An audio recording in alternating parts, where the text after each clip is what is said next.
Hello viewers, সবাইকে defence and geopolitics update চ্যানেলটিতে স্বাগত জানাচ্ছি। আজকের ভিডিওতে আমরা কাতারের সামরিক শক্তি নিয়ে আলোচনা করব। কাতার মধ্যপ্রাচ্যের একটি ধনী দেশ। কাতার একটি মুসলিম প্রধান দেশ। কাতার আয়তন অনেক ছোট। এর আয়তন ঢাকা বিভাগের প্রায় অর্ধেক।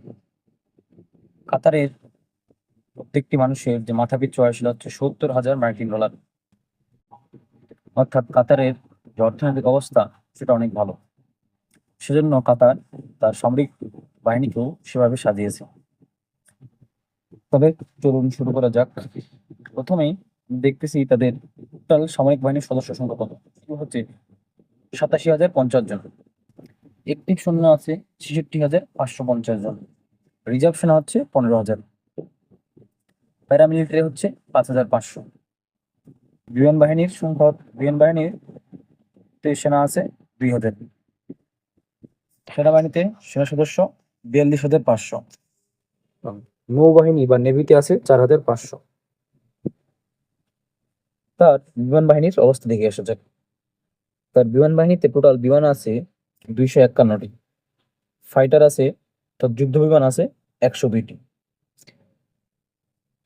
অ্যাটাক টাইপ অর্থাৎ আক্রমণ করার ক্ষমতা আছে এরকম বিমান আছে 6টি। ট্রান্সপোর্ট অর্থাৎ পরিবহন বিমান আছে 12টি। বেসিক ট্রেনার্স আছে অর্থাৎ প্রশিক্ষণ বিমান আছে 51টি। এছাড়াও তার কোনো স্পেশাল মিশন অ্যাটাক অর্থাৎ এরকম কোনো ফাইটার নাই, ট্যাঙ্কারও নাই। হেলিকপ্টার আছে 80টা এবং অ্যাটাক হেলিকপ্টার আছে 24টি। এবার তার সেনাবাহিনী একটু দেখে আসি।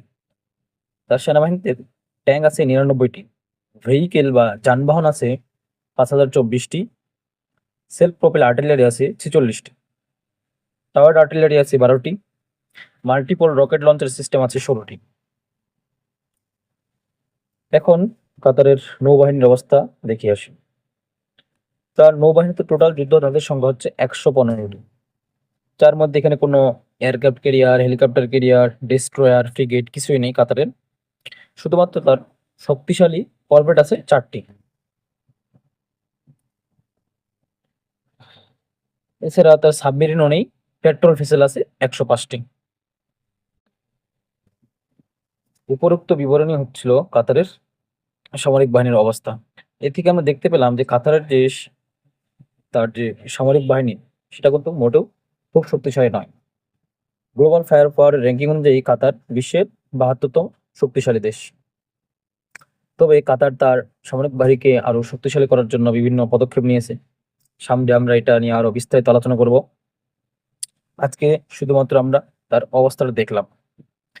এখন মধ্যপ্রাচ্যে কাতারের অবস্থান, কাতারের যে ভৌগোলিক অবস্থান সেটা অনেক গুরুত্বপূর্ণ।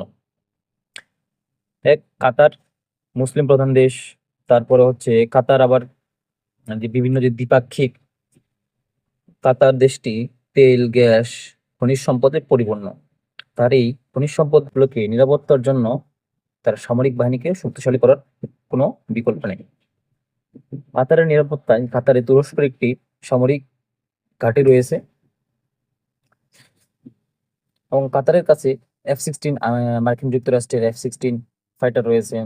তাছাড়াও কাতার আরো শক্তিশালী যুদ্ধ বিমান কেনার পরিকল্পনা করছে। কাতারের মধ্যপ্রাচ্যের দেশগুলোর বিমান বাহিনী অনেক গুরুত্বপূর্ণ ভূমিকা পালন করে। এছাড়াও ট্যাঙ্ক অনেক গুরুত্বপূর্ণ ভূমিকা পালন করে। মধ্যপ্রাচ্যের ভূরাজনীতিতে কাতারের ভূমিকা খুবই গুরুত্বপূর্ণ। কাতার দুই পাক্ষিক দেশের মধ্যস্থকারী হিসেবে সামনে আসছে এখন।